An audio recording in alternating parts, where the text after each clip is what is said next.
Физика за 9-то оделение. Примена на принципот на моменти.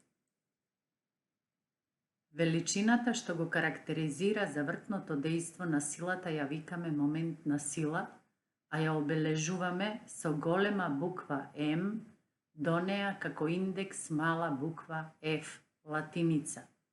МФ е еднакво на F по R, или момент на силата е еднаков на производот од силата и нејзиниот крак. Закон за лостот се запишува како МФ да е еднакво на МГ, каде што МФ е момент на сила, а МГ е момент на товарот.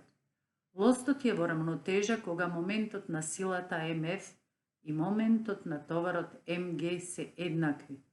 Тоа може и да се запише како F по А да е еднакво на Г по Б, или Г врз F да е еднакво на А врз Б, од што произлегува дека F е еднакво на Г по Б врз А, каде што F е сила, Г е товар, А е крак на силата, а Б е крак на товарот. Преку ова симулација ќе го покажам урамнотежувањето на лулашките, односно лостовите. Јас ќе ја изведам ова симулација, а вие математички ќе докажете дали сум ја извела добро или сум направила грешки. Од десната страна имам тегови со одредена маса, потоа можам да нанесам метарска лента преку која што ќе одредувам должините на краците на товарот, или можам само маркери, односно одсечки кои што се со иста големина од левата и од десната страна на лостот, да ги избројувам и да се искажувам преку подолки, а не преку должини. Но сепак ќе се решам за метарската лента. Потоа можам да оставам текчињата да може да се чита маса, потоа да бидат исцртани силите кои што дејствуваат на подлогата, односно на краците на лостот, и да се покажува рамнотежната положба. Сега ќе почнам со работа, па да видиме дали ќе успеам во тоа.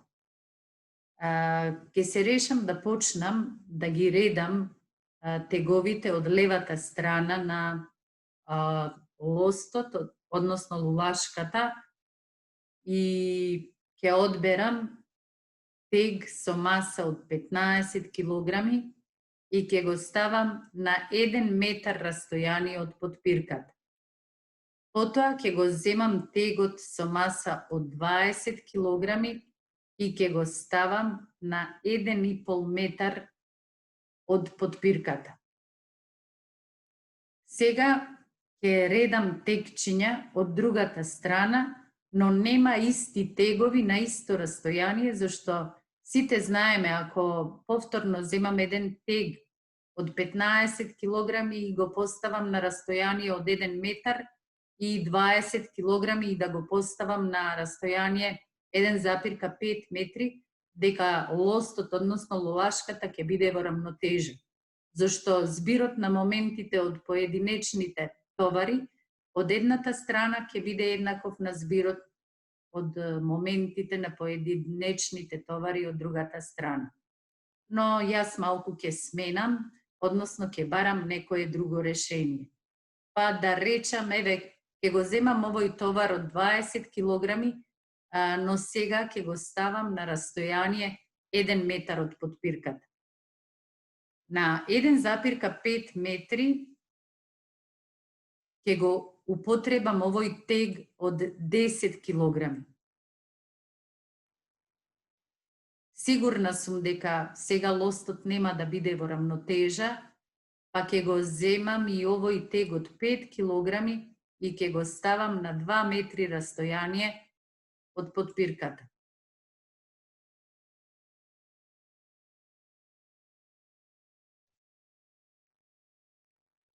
Сега предпоставувам дека лостот е во рамнотежа. Ќе ги тргнам овие две потпирки од краевите на лостот што го држат во рамнотежна положба, за да видам дали добро сум ја сработила задачата. Гледам дека лостот е во рамнотежа. Не се изместил од рамнотежната положба, што значи дека добро сум ја завршила работата. Ќе го тргнам овој тег од 5 килограми. Гледате дека ја нарушив рамнотежната положба, што значи дека претходно добро сум ја направила. Сега ќе повторам истото, ќе го вратам овој тег назад и повторно ќе ги тргнам потпирките и гледам дека добро сум ја завршила работата. Значи, останува да самите вие докажете дали и математички, поправо да докажете дали сум ја извела добро оваа задача или сум направила грешки. Да ја разбереме подобро примената на принципот на моменти, ќе поиграме уште малку со FET симулации. Ќе отидеме на игри. Гледаме дека имаме 4 нивоа. Ќе се обидеме од секое ниво да решиме по некоја загадка. Па да тргнеме со првото ниво. Ќе го наместам и часовникот, ќе имаме звук и можеме да почнеме. Што треба да направиме? Треба да поставиме тег од другата страна, така што ова нишалка, односно овој лост, ќе биде во рамнотежа. Гледаме дека е поставен на 4 големи поделци од потпирката. Тоа истото ќе го сториме и од другата страна, зашто масите се исти и ќе го пуштам од рамнотежната положба. Гледам дека добро сум одговорила, односно сум го решила овој проблем. Преминуваме на другата задача. Гледам дека од едната страна имам тег кој што е поставен на 3 поделци од потпирката, 3 помали поделци, а од другата страна на исто растојание е поставен тег од 10 килограми. Треба да проценам каква положба ќе ја зафати овој лост кога ќе ги тргнам овие крајни потпирки. Знаејќи дека производот од кракот и товарот од едната страна треба да биде еднаков со кракот и товарот од другата страна, тука имам двојно поголем товар, што значи дека ова страна ќе се наведне надолу и решението ќе биде вакво.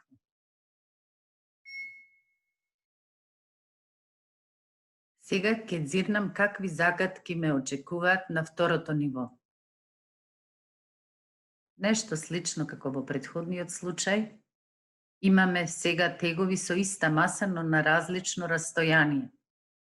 Знаеме дека производот од кракот и товарот од едната страна ќе биде идентичен со производот од кракот и товарот од другата страна. Што значи тоа? Тука имаме поголем крак, а иста маса, значи дека и производот од оваа страна ќе биде поголем и решението ќе биде ова. Да. Сега ќе се префрлам на наредната задача. Во наредната задача имам тег од 20 килограми кој што е поставен на 3 поделки, 3 големи поделки од потпирката, а тука имам тег од 40 килограми кој што треба да го поставам од другата страна за лостот да биде во рамнотежа. Значи, ќе морам да го сместам некаде на половината, зашто 40 килограми е двојно поголемо од 20 килограми. Значи, кракот од другата страна, од десната страна, треба да го намалам за 2 пати. И тоа ќе биде некаде тука. Да видам дали добро сум го сторила тоа, да. Повторно лостот е во рамнотежа. Да видиме какви задачи не пречекуваат во третото ниво. Гледаме дека од левата страна на лостот на растојание од 1,25 метри е сместен камен со маса од 4 килограми.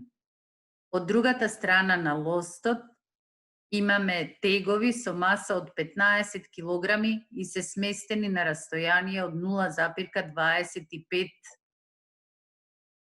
метри. Треба да решиме или да одгонетнеме како ќе се отклони лостот кога ќе ги тргнеме подпирките од краевите на истиот лост. Ако одиме со производот на силата која што дејствува на 1,25 метри од оваа страна на лостот, значи 40 њутни по 1,25 ќе добиеме дека се работи за 50 њутни. А од другата страна имаме 150 њутни по 0,25. Ќе добиеме дека се работи за 37,5 њутн метри. Значи, лостот ќе се отклони на страна на која што е поставен камен. Решението ќе биде ова. Точно. Сега да видиме какви задачи не пречекуваат во четвртото ниво. Повторно имаме еден лост. Од левата страна на лостот се сместени тули кои што имаат маса 10 килограми и еден камен од 4 килограми. Тулите се на растојание од 0,75 метри од подпирката, а додека каменот е на 1 метар од подпирката. А од другата страна имаме еден блок со маса од 12 килограми, кој што со својата тежина, односно сила, дејствува на растојание од 0,75 метри од подпирката. Ако ги пресметаме моментите од едната и од другата страна и ако ги споредиме, мислам дека лостот ќе има ваква положба кога ќе ги тргнеме подпирките, зашто збирот од моментите на тулите и на каменот е поголем од моментот на овој блок од другата страна. Па да видиме дали сум во право. Да. ФЕТ ви нуди многу симулации на разни теми и е одлична можност да учите преку игра. Се надевам дека ќе ги искористите сите можности и ќе научите многу од секоја тема. Сила од 50 њутни, па запишувам. F е еднакво на 50 њутни. Дејствува на растојание 40 центиметри од оската на ротацијата. Значи, R е еднакво на 40 центиметри. Овие центиметри можам веднаш да ги претворам во метри. Знам дека 1 метар има 100 центиметри, па овие 40 центиметри ќе ги запишам во метри како 0,4 метри. Колкав е моментот на силата? М, Ф е прашалник. Значи, моментот на силата М, Ф е еднаков на производот од силата и кракот на силата и ќе запишам F по R. Сега препишувам М, F да е еднакво на. Наместо F пишувам 50 њутни по 0,4 метри. М, Ф е еднакво на. Ова е идентично како да помножиме 5 по 4. Значи 0 кратам, запирката ја поместувам за едно место, 5 по 4 е 20 њутн метри. Значи ова е решението на првата задача. На крајот на еден лост дејствува сила од 400 њутни. Ја обележав F1 400 њутни. Лостот е во рамнотежа. Кракот на дадената сила е долг 6 дециметри. Тоа го претворив во метри иако веќе кажав зошто го правиме тоа. Определија големината на другата сила ако се знае дека нејзиниот крак изнесува 9 дециметри. Еве и тоа го претворив во метри. Сега ќе се повикам на законот за лостот и ќе се обидам да ја најдам, да ја пресметам и втората сила F2, која што ќе ја забележам како F2 да е еднакво на прашалник. Според законот за лостот знам дека MF1 е еднакво на MF2. Ова да не ве буни F1 и F2, ова се само индекси кои што ни покажуваат на која сила се однесува дадениот момент M. Моментот на силата F1 е еднаков на F1 по А, а тоа да е еднакво на F2 по Б. Наместо F1 пишувам 400 нјутни по, наместо А 0,6 метри да е еднакво на F2 по 0,9 метри. 400 нјутни по 0,6 метри ќе биде исто како 40 по 6. 6 по 4, 24 и додавам 0 нјутон метри. Да е еднакво на F2 по 0,9 метри. Од ова произлегува дека F2 е еднакво на 240 нјутон метри врз 0,9 метри. Метар и метар ќе скратам, а додека 240 нјутни ќе поделам со 0,9. Од тоа произлегува дека F2 е еднакво на 266,67 нјутни. Да не пишувам многу шески, заокружив на 2 децимали и наместо 6 ставив 7. Исто така верувам дека знаете зошто сум ставила 7.